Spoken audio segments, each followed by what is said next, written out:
राजस्थान राज्यामध्ये भरतपूर जिल्ह्यामध्ये बहनेरा नावाचे एक छोटेसे गाव होते। या गावामध्ये बनवारीलाल नावाचा एक व्यक्ती राहत होता। बनवारीलाल हा व्यवसायाने मेंढपाळ होता। त्याच्याकडे स्वतःच्या 100 बकऱ्या होत्या। बनवारीलाल या बकऱ्यांची खरेदी विक्री करण्याचा व्यवसाय करत असायचा आणि या छोट्याशा व्यवसायातून तो बऱ्यापैकी पैसे देखील कमवायचा, ज्यामुळे त्याच्या घराचा उदरनिर्वाह चांगल्या प्रकारे होत असायचा।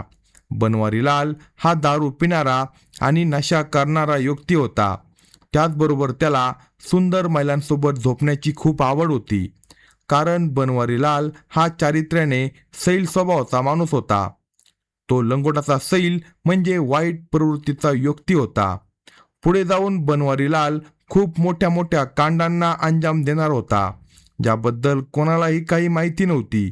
बनवारीलालच्या कुटुंबात त्याची एक सून होती, जिचं नाव सुलोचना देवी होतं। सुलोचना देवी दिसायला अतिशय सुंदर आणि आकर्षक महिला होती। सुलोचना देवीचा नवरा प्रमोद याचा 5 वर्षापूर्वी दीर्घ आजारामुळे मृत्यू झाला होता, यामुळे सुलोचना देवी घरात पूर्णपणे एकटी पडली होती।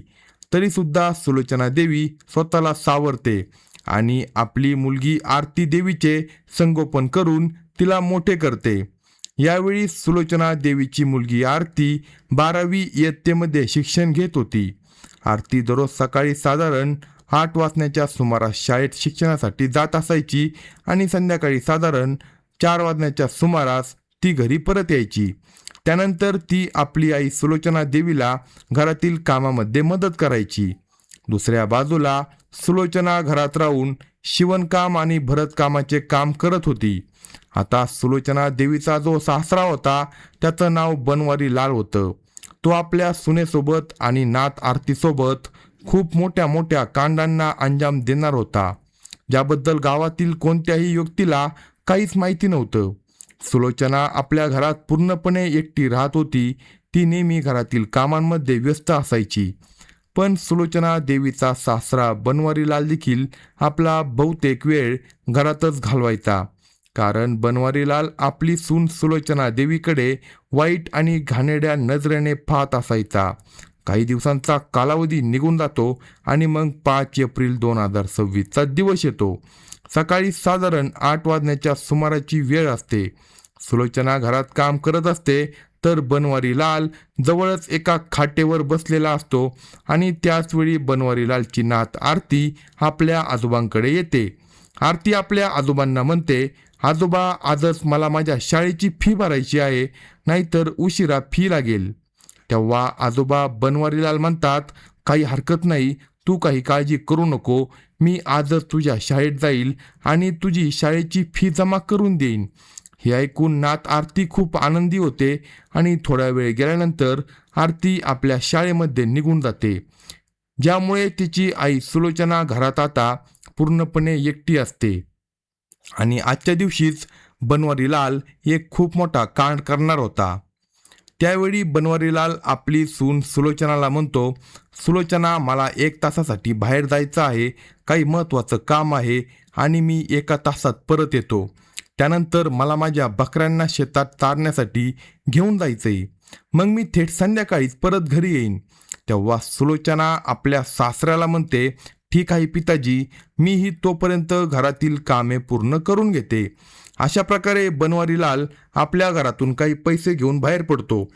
तो गावातील प्रभास नावाच्या एका व्यक्तीकडे जातो, त्याच्याकडून काही नशेचे पदार्थ विकत घेतो आणि नशा खरेदी केल्यानंतर बनवारीलाल एखाद्या शेतातील एकांत जागी बसून बराच वेळ नशा करत राहतो। जेव्हा त्याला नशा पूर्ण चढते, तेव्हा तो नशेच्या अवस्थेतच आपल्या घरी परत येतो। घरी आल्यानंतर तो आपली सून सुलोचनाला म्हणतो, सुलोचना, आज माझी तब्येत ठीक नाही, मला बकऱ्या चारण्यासाठी शेतात देखील जायचं आहे। तू असे कर, आज माझ्यासोबत बकऱ्या चारण्यासाठी शेतात चल। तेव्हा त्याची सून सुलोचना देवी म्हणते, काही हरकत नाही पिताजी, आज मी तुमच्यासोबत बकऱ्या चारण्यासाठी शेतात येते। तुम्ही रोजच बकऱ्या चारण्यासाठी एकटे जाता, आज तुमची तब्येत खराब आहे, म्हणून मी तुमच्यासोबत नक्की येईल। अशा प्रकारे अर्धा तास उलटल्यानंतर सुलोचना आणि तिचा सासरा बनवारीलाल दोघेही बकऱ्यांना घेऊन घरातून निघतात बनवारीलाल नेहमी आपल्यासोबत एक विळा देखील घेऊन जात असायचा, कारण तो या बकऱ्यांसाठी चारा कापून आणत असायचा. अशा प्रकारे बकऱ्यांना घेऊन ते दोघेजण शेतात पोहोचतात. शेतात गेल्यानंतर बनवारीलाल आपल्या मनात विचार करू लागतो, इथे पूर्णपणे सुनसान परिसर आहे, बकऱ्या देखील व्यवस्थित चरत आहे, इथे कुणी येत जात नाही. आणि या सुनसान जागेचा व योग्य वेळेचा फायदा घेत बनवारीलाल आपल्या सुनेकडे जातो. तो सुलोचनाला म्हणू लागतो, हे बघ सुलोचना, या क्षणाला शेतात दूरदूरपर्यंत कुणी नाही आणि मला आज तुझ्यासोबत थोडा वेळ घालवायचा आहे. हे ऐकताच सुलोचनाच्या पायाखालची जमीन सरकते. ती आपल्या सासऱ्याला म्हणते, पिताजी, तुम्हाला थोडी तरी लाज वाटली पाहिजे, मी तुमच्या मुलाची बायको आहे. पण बनवारीलाल म्हणतो, हे बघ, इथे दूरदूरपर्यंत कुणी नाही, घरची गोष्ट घरातच राहील, या बाबतीत कोणालाही कानोकान खबर लागणार नाही. पण सुलोचना देवी आपल्या सासऱ्याला स्पष्ट नकार देते. तरी देखील सासरा बनवारीलालची हिंमत इतकी वाढते की तो शेतातच आपली सून सुलोचनावर जबरदस्ती करू लागतो. त्यामुळे संतापलेल्या सुलोचना देवीने आपल्या सासऱ्याच्या गालावर चापट मारली. ही गोष्ट बनवारीलालला फारच संताप आणते. तसेही त्याने भरपूर नशा केलेली असते. त्या क्षणी तो आपल्या हातातील विळा सुलोचनाच्या गळ्यावर ठेवतो आणि तिला धमकी देतो, जर तू ओरडण्याचा किंवा मदतीसाठी हाक मारण्याचा प्रयत्न केला तर मी तुझा गळा इथे कापून टाकीन. सुलोचना आपल्या गळ्यावर ठेवलेला विळा पाहते आणि ती खूप घाबरून जाते. ती विचार करू लागते की तिचा सासरा काहीही करू शकतो. त्यानंतर सासरा बनवारीलाल तिला झुडपांच्या मागे घेऊन जातो आणि झुडपांच्या मागे नेल्यानंतर तिच्या ओढणीने तिचे हातपाय बांधून टाकतो. तिच्या तोंडातही तो कापड कोंबतो आणि तो तिच्यावर अत्याचार करायला सुरुवात करतो. तो आपल्या सुनेसोबत घाणेरडे कृत्य करू लागतो. बनवारीलाल हे कृत्य तोपर्यंत करत राहतो जोपर्यंत त्याची इच्छा पूर्ण होत नाही. तो आपल्या सुनेसोबत सतत चुकीचे संबंध ठेवत राहतो. त्याची सून सुलोचना देवी त्याच्यासमोर हात जोडून विनवणी करत राहते. ती आपल्या सासऱ्याला म्हणते, माझ्यासोबत असे चुकीचे आणि घाणेरडे कृत्य करू नका. पण बनवारीलाल तिचे एकही शब्द ऐकत नाही.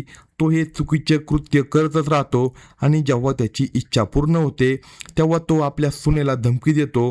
तो तिला घाबरवून म्हणतो, जर तू ही गोष्ट कोणालाही सांगितली तर मी तुला ठार मारून टाकीन, मी तुला या घरातून बाहेर काढीन, तुझी मुलगी आरतीला देखील या घरातून बाहेर हाकलून देईन. अशा प्रकारच्या धमक्या मिळाल्यानंतर सुलोचना खूप घाबरून जाते. ती इतकी दडपून जाते की आपल्या सासऱ्याला एक शब्द देखील बोलत नाही. आणि अशा प्रकारे बनवारीलालचे हे कृत्य संपल्यानंतर तो आपल्या बकऱ्यांना घेऊन आणि सुलोचना देवीला घेऊन पुन्हा घरी परत येतो. जशी संध्याकाळी 4 वाजण्याच्या सुमाराची वेळ होते तशी सुलोचना देवीची मुलगी आरती देखील घरी परत येते. आरती पाहते की तिची आई शांतपणे बसलेली आहे. ती खूप उदास आणि चिंताग्रस्त दिसत आहे. आरती आपल्या आईला विचारू लागते, आई, अशी कोणती गोष्ट आहे ज्यामुळे तू आज इतकी उदास आणि चिंतेत दिसत आहे. तेव्हा सुलोचना आपल्या मुलीला म्हणते, बेटी, आज माझी तब्येत थोडी खराब आहे म्हणून मी थोडी चिंतेत आहे. तेव्हा आरती म्हणते, आई, आजही आजोबांनी माझ्या शाळेची फी भरली नाही. तेव्हा सुलोचना म्हणते, काही हरकत नाही बाळा, तू काळजी करू नको, 4-5 दिवसांच्या आत तुझी शाळेची फी भरली जाईल. पण सुलोचना येथे सर्वात मोठी चूक करते. ती या घटनेबद्दल ना आपल्या मुलीला काही सांगते ना शेजारच्यांना काही सांगते.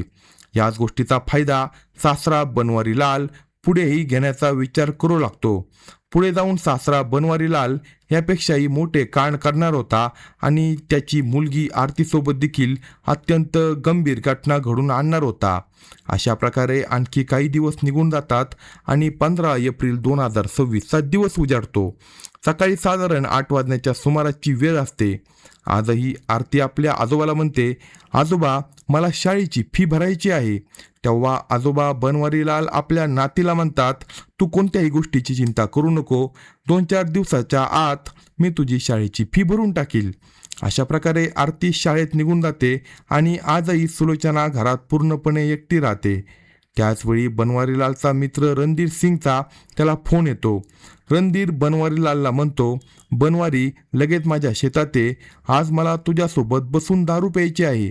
बनवारीलाल म्हणतो, तू काळजी करू नको, मी लगेच सायकलने तुझ्या शेतात येतो. अशा प्रकारे बनवारीलाल घरातून सायकल काढतो आणि सायकल घेऊन आपला मित्र रणधीर सिंगच्या शेतात जातो.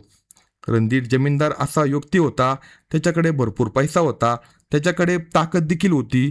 रणधीर सिंगला महिलांची खूप आवड होती. त्याला हे चांगलं माहीत होतं की बनवारीलालच्या घरात त्याची सुंदर सून सुलोचना देवी राहते आणि आजच्या दिवशी रणधीर सिंग सुलोचना देवीसोबत एक मोठे कांड करणार होता. अशा प्रकारे बनवारीलाल रणधीर सिंगकडे पोहोचतो. तेव्हा रणधीर सिंग त्याला म्हणतो, चल बसून आज दारू पिऊ. त्यानंतर रणधीर सिंग आणि बनवारीलाल दोघेही बसून दारू प्यायला सुरुवात करतात. दोघेही बराच वेळ दारू पित राहतात आणि जेव्हा दोघांनाही भरपूर नशा होते तेव्हा बनवारीलाल आपला मित्र रणधीर सिंगला म्हणतो, रणधीर, मला 2,000 रुपयांची खूप गरज आहे आणि मला माझी नात आरती देवीची शाळेची फी भरायची आहे.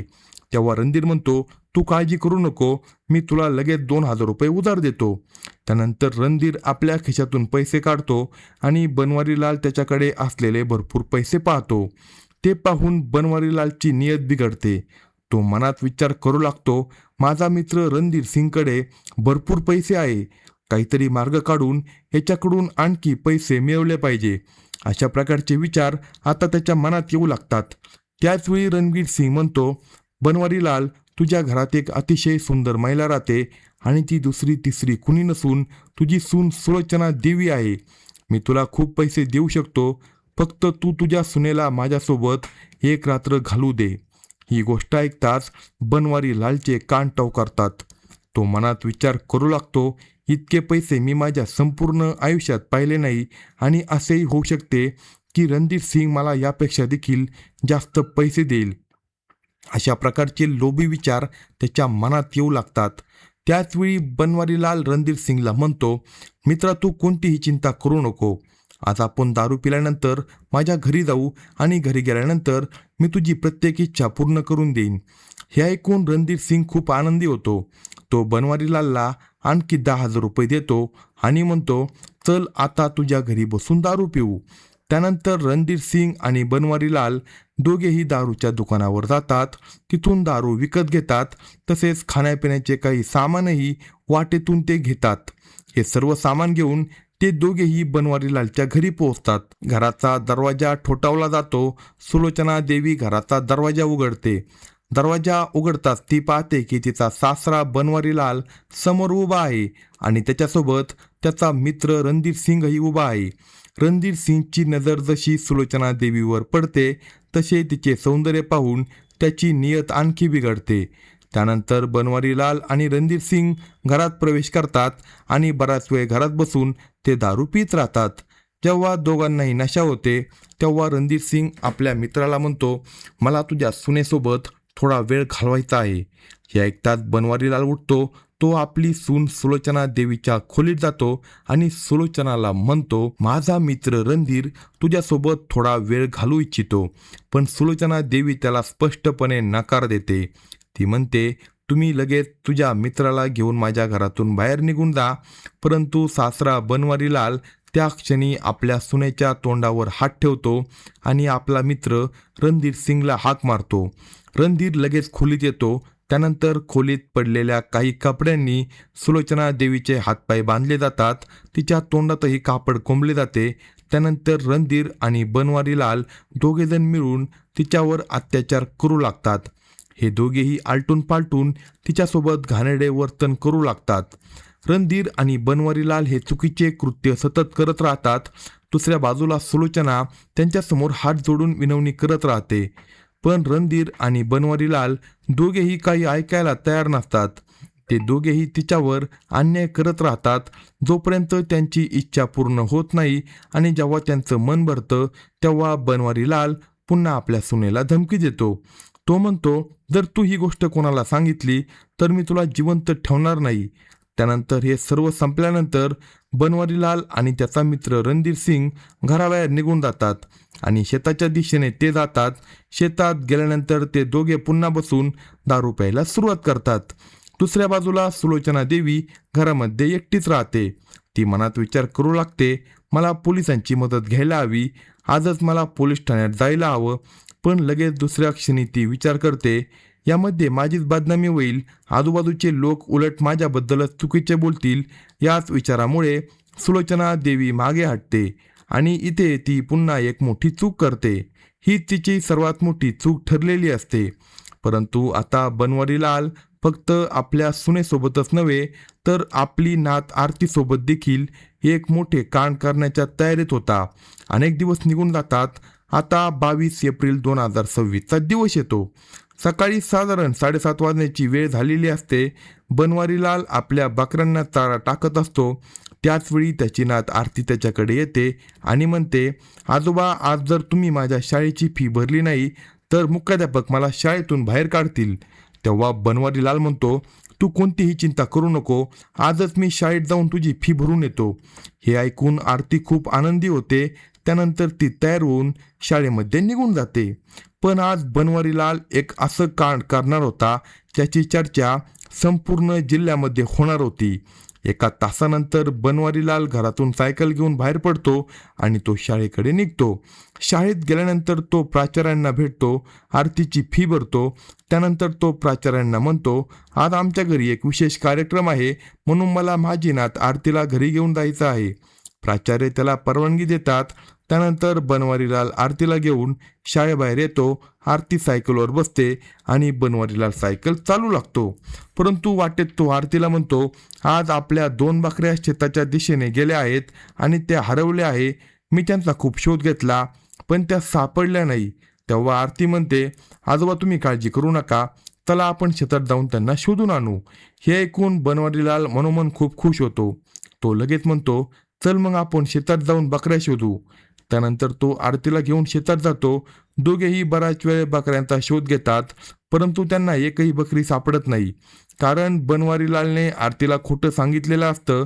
आता बनवारीलाल पाहतो की आजूबाजूचा पूर्ण सुनसान परिसर आहे. दूरदूरपर्यंत कोणताही शेतकरी दिसत नाही. याच गोष्टीचा तो फायदा घेण्याचा विचार करत असतो. बनवारीलाल नेहमी आपल्या सायकलवर एक विळा ठेवत असतो. तो मनात विचार करू लागतो, या क्षणी संधीचा फायदा घ्यायला हवा. त्यानंतर तो आपल्या सायकलकडे जातो. सायकलच्या मागे ठेवलेला विळा हातात घेतो आणि आरतीजवळ येतो. त्यानंतर तो आरतीच्या गळ्यावर विळा ठेवतो आणि तिला धमकी देतो, जर तू ओरडण्याचा प्रयत्न केला तर मी तुझा गळा इथे कापून टाकील. आरती आपल्या गळ्यावर ठेवलेला विळा पाहते, त्यामुळे ती खूप घाबरून जाते. तिला सावरायला देखील वेळ मिळत नाही. क्षणात तिच्या मनात भीती निर्माण होते. आरतीच्या मनात क्षणात भीती निर्माण होते. तिला वाटू लागते की तिचे आजोबा तिच्यासोबत काहीतरी चुकीचे काम करणार आहे आणि पुढे घडणाऱ्या घटनांमुळेच तिची ही भीती खरी ठरते. त्यानंतर बनवारीलाल आरतीला झुडपांच्या मागे घेऊन जातो. त्या क्षणी त्याची विचार करण्याची शक्ती जणू संपूनच जाते. त्याची माणुसकी, नीतिमत्ता आणि विवेक सर्व काही नष्ट झाल्यासारखं होतं. एका क्षणासाठी तो हेही विचार करत नाही की आरती त्याची स्वतःची नात आहे आणि अशा प्रकारे तो तिच्यावर अत्याचार करायला सुरुवात करतो. आरती त्याच्या समोर हात जोडून विनंती करू लागते. ती म्हणते, आजोबा, मला सोडा. परंतु बनवारीलाल तिचं काही देखील ऐकत नाही. तो आपल्या चुकीच्या कृत्यामध्येच गुंतून राहतो आणि जेव्हा त्याची इच्छा पूर्ण होते तेव्हा तो आरतीला धमकी देतो. तो म्हणतो, जर तू ही गोष्ट कोणालाही सांगितली तर मी तुला त्या क्षणी ठार मारून टाकेल आणि तुझ्या आईला देखील या घरातून बाहेर काढून टाकेन. अशा प्रकारच्या धमक्या दिल्यानंतर बनवारीलाल आरतीला तिथे सोडून जातो आणि स्वतः सायकल घेऊन आपला मित्र रणधीर सिंगच्या घरी निघून जातो. दुसऱ्या बाजूला आरती कशीबसी स्वतःला सावरत घरी पोहोचते. घरी आल्यानंतर ती थेट आपल्या खोलीत जाऊन पडून राहते. त्याचवेळी तिची आई सुलोचना तिच्याकडे येते. ती पाहते की आरती खूप उदास आणि चिंताग्रस्त दिसत आहे. सुलोचना देवी आपली मुलगीला विचारते, आरती, तू आज इतक्या लवकर शाळेतून कशी आली? तेव्हा आरती म्हणते, आजोबा, आज शाळेत फी भरण्यासाठी आले होते. त्यानंतर त्यांनी मला शाळेतून सुट्टी घेऊन बाहेर आणलं आणि मग मला शेतात घेऊन गेले. शेतात गेल्यानंतर त्यांनी माझ्यासोबत खूप चुकीचं कृत्य आणि घाणेरडे कृत्य केलं. हे ऐकताच आई सुलोचना देवीच्या पायाखालची जमीन सरकते. ती आपल्या मुलीसमोर रडू लागते आणि म्हणते, त्याने आपला मित्र रणधीर सिंग सोबत मिळून माझ्यासोबत अनेक दिवसांपासून अत्यंत चुकीचं वर्तन केलं आहे. त्यानंतर आई आणि मुलगी दोघेही एकमेकींना धीर देऊ लागतात.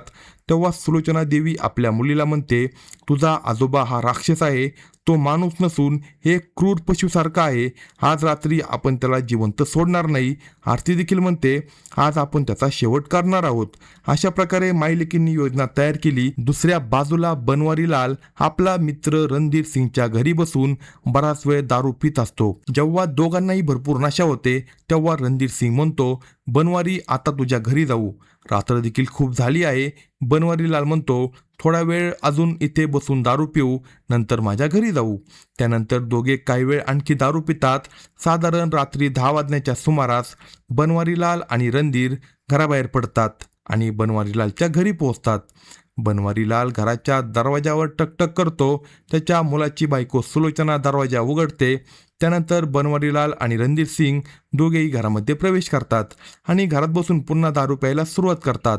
त्याचवेळी सुलोचना देवी आपल्या मुलीला म्हणते, आरती आज आपल्याला या दोघांचाही शेवट करायचा आहे. आरती त्यासाठी तयार होते. त्यानंतर सुलोचना घरात एखादं हत्यार शोधू लागते. तिला घरात एक विळा पडलेला दिसतो. ती तो विळा उचलते, तर दुसरीकडे आरती घरात पडलेली एक धारदार कप्पी उचलते आणि अशा प्रकारे दोघी मायलेकी त्या दोघांवर तुटून पडतात. सुलोचना देवी क्षणाचाही विलंब न करता आपल्या हातातील विळ्याने बनवारीलालवर हल्ला करते. काही क्षणातच बनवारीलाल गंभीर जखमी होऊन खाली कोसळतो. दुसऱ्या बाजूला आरती रणधीर सिंगवर तुटून पडते. ती त्याच्या डोक्यावर अनेक वार करते. त्यामुळे रणधीर सिंग देखील खाली पडतो. आई आणि मुलीच्या मनात अनेक दिवसांपासून साचलेला संताप आणि वेदना उसळून आलेल्या असतात. त्यामुळे त्या दोघी थांबत नाही. अशा प्रकारे त्या दोघी पुरुष मृत्युमुखी पडतात. त्यानंतर घरात पूर्ण शांतता पसरते. रात्रीच्या अंधारात आई आणि मुलगी दोघेही काही वेळ तिथे बसून राहतात. त्या दिवसभर आणि अनेक दिवसांपासून घडलेल्या सर्व घटनांचा विचार करू लागतात. त्यानंतर सुलोचना आपल्या मुलीला म्हणते, आरती उद्या सकाळ झाली की पोलीस आपल्याला अटक करतील. त्यापेक्षा आपण आत्ताच पोलीस ठाण्यात जाऊन सर्व सत्य सांगू. आरतीला देखील हे योग्य वाटतं. अशा प्रकारे सुलोचना आणि तिची मुलगी आरती रात्रीच पोलीस ठाण्याकडे निघते. पोलीस ठाण्यात पोहोचल्यानंतर तिथे पोलीस निरीक्षक विकास उपस्थित असतो. सुलोचना त्याच्याशी बोलते आणि त्याला सांगते, मी 2 खून केले आहे, एक माझ्या सासऱ्याचा आणि दुसरा त्याचा मित्र रणधीर सिंगचा. हे ऐकताच पोलीस अधिकारी विकास आश्चर्यचकित होतो. त्यानंतर तो आपल्या पथकासह घटनास्थळी रवाना होतो. घटनास्थळी पोहोचल्यानंतर पोलिसांना बनवारीलालचा मृतदेह सापडतो. तसेच रणधीर सिंगचा मृतदेह तिथे आढळतो. त्यानंतर पोलिसांकडून दोन्ही मृतदेह पोस्टमॉर्टमसाठी पाठवले जातात. तपासाची पुढील प्रक्रिया सुरू केली जाते. त्यानंतर पोलीस सुलोचना देवी आणि तिची मुलगी आरती यांच्या विरोधात गुन्हा नोंदवून आवश्यक कार्यवाही करतात. पुढे न्यायालय या प्रकरणाची सुनवाई होणार असते आणि भविष्यात न्यायालय या प्रकरणात काय निर्णय घेईल, तसेच सुलोचना देवी आणि आरतीला कोणती शिक्षा किंवा दिलासा मिळेल, हे न्याय प्रक्रियेनंतरच निश्चित होणार आहे. अशाच नवनवीन स्टोरी ऐकण्यासाठी कलम 302 या मराठी चॅनलला सबस्क्राईब करा आणि आपल्या प्रतिक्रिया कमेंट बॉक्समध्ये कळवा.